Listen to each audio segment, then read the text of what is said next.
Make sure you tap that bell so you never miss a video.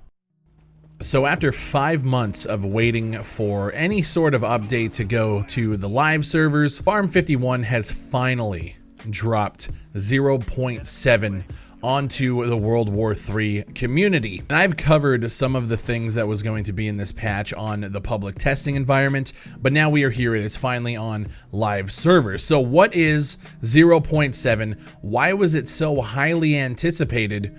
And did it live up to the hype? The big update is bringing a new engine switch. So previously they were on 4.19 of the Unreal Engine, and they have moved now to 4.21, and they say it's in order to get the tools they require for optimization work. Now in Unreal Engine 4.2, they released something called the replication graph, and that basically describes how server and the game talk to one another, talking about player movement. What happens on this side of the thing gets replicated and over here. So it basically syncs up player movement, and it allows your networking to just run a lot more optimized. In one sense, the server, if a player is like half a click away or they're around a corner that people might not see on the other side of the map, it might not show as much information back to the server to send to the other players because they're not in the vicinity, and it's smart enough to do that kind of computing. And with that, now you're not worried about the CPU overrunning, just trying to calculate so many different things. It frees up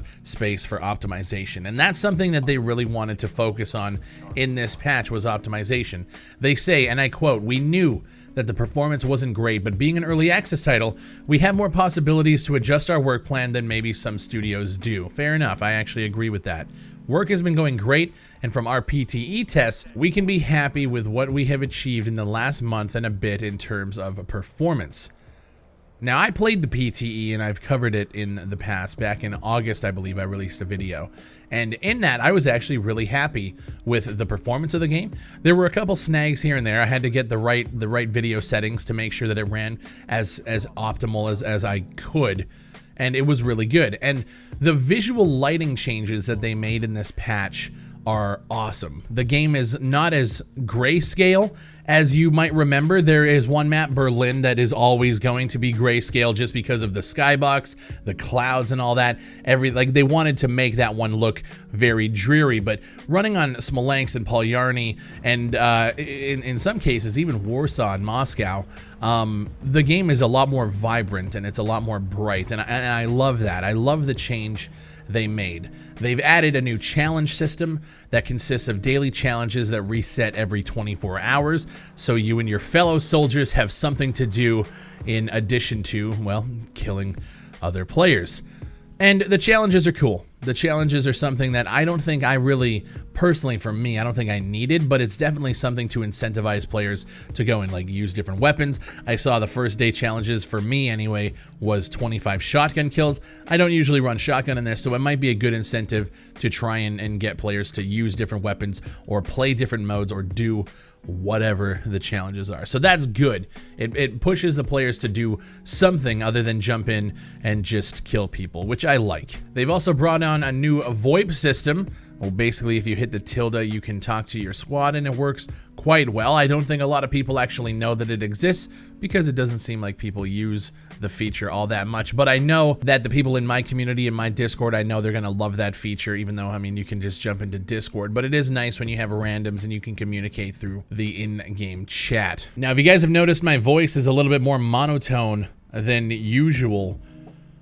It's because even though all of these things are happening in this patch, I myself am very disappointed with how this patch turned out. I like the visual changes, like I said, but after waiting 4, 5, almost 6 months for a patch, I have to say, the performance and the optimization that we saw on the PTE and that I was expecting to even be better since I played it 2 or 3 months ago on the PTE, I expected this game to be running a lot better at this point. And even though it ran okay for me before, I expected that PTE performance to translate over to the live servers. And while I was streaming it the other day, if I were to run anything over medium, which I usually run a balanced build on the balanced performance with the quality, and I can usually get about 80, 90 FPS, maybe 100 depending on the map. But here, if I was running on anything over the lowest of low, I would be getting 40 FPS, and it would occasionally jump to 60, drop to 40, jumps. And I'm looking around, and I realize that I've been a proponent for World War III for a long time. 2019 was kind of a reckoning for me. I was like, you know what? I'm going to give these guys a chance.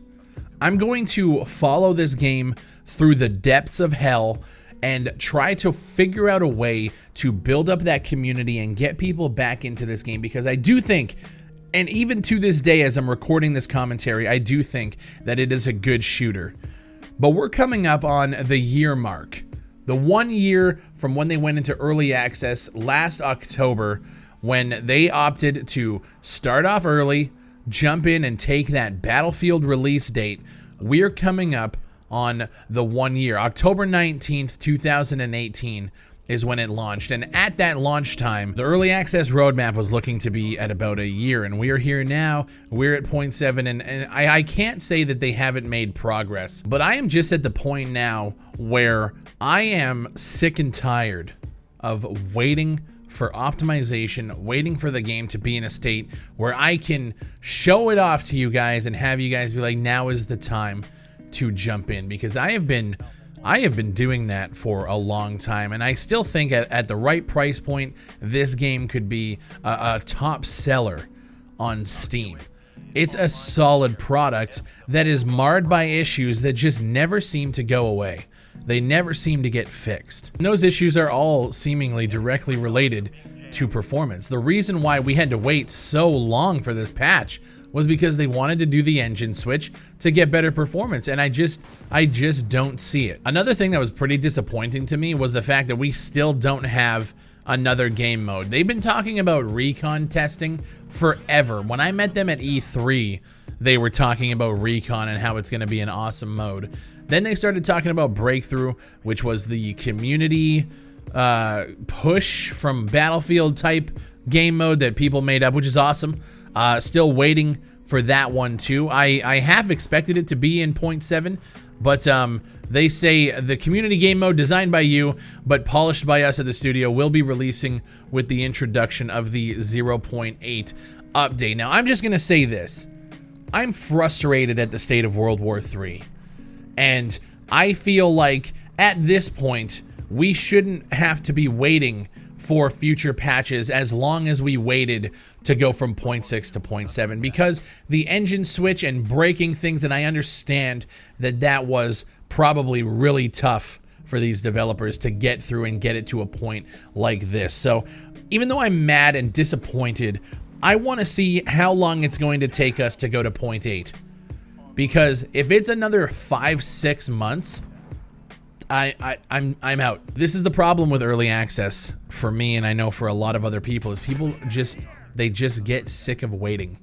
And I understand that that's exactly what early access is, but this is super disappointing to wait 4 or 5 months, have fun on the game back in June, and then watch the performance actually dip from where we were back then in 0.6 to now, after waiting and not seeing any more game modes, not really seeing much content. This was a tech update that tanked performance. And that's just the sad reality of World War III as of right now. If the price was different, I'd say if people jumped in, you might be able to swallow that pill, but at $35, I believe that's what it is, Canadian, 36 bucks. Like that, I mean, shit, you can get almost some AAA games for that price and not have to deal with the waiting, the constant disappointing optimization, and just a game that seemingly can't get itself off the ground. And I've been trying to dig it out of the hole that it put itself in after that launch. I'm not gonna lie to you, I have. There's a lot of people that have enjoyed the game when they play with me, and that's one thing. That's a testament to the fact that you guys have a solid product here. But it just seems like it's like 1 step forward, 2 steps back every time there's an update. I'm hoping to see a hot fix soon. When I streamed it, they said they were trying to investigate what was going on. I gave them a couple of days. I didn't cover this right off the bat. I said, you know what? Let's see. Maybe it's something that they missed when they were putting it over to live. I don't know. But I haven't seen any progress on that front since. So maybe there will be, maybe the performance will be fixed this week. I don't know. But at this point, people have been asking me to talk about it and cover it, and this is where I'm at. So, World War III, man, it's the most frustrating love-hate relationship that I think I've had with an early access title in my life. And I just want the game to do better because it has so much potential. The developers, obviously, they care because they haven't abandoned it yet. But I do know that Chernobylite is coming out sometime soon, which is also coming from the Farm 51. 2 different dev teams, but under the same Farm 51 umbrella, which is something that I think I'm going to get into in a future video. If you guys enjoy the content, like the video, leave a comment down below, and do all the things. YouTube is a strange place for me right now. Coming back from TwitchCon, I don't know if you guys just aren't clicking the videos, but I'm throwing out Modern Warfare, I'm throwing out Ghost Recon video, and the views, I don't know if it's just not pushing to you guys, or you guys just aren't interested or clicking with the topics. I have no idea, but I'm trying to figure it out. I'm trying to weed through the grass of this Vietnamese YouTube jungle with landmines just taking out channels left, right, and center. So if you guys enjoy the videos, like the videos, share them on Facebook, on Reddit, wherever you guys talk about game topics, and leave a comment down below and let me know what you guys think. Let's start a discussion. Let's get back to that. I don't just want to see comments of first. I want to see what you guys actually think of games like World War III. And I know a lot of you guys don't like it, but it's funny, a lot of you guys still want me to cover it, so it's a little bit of a conflicting thing for me.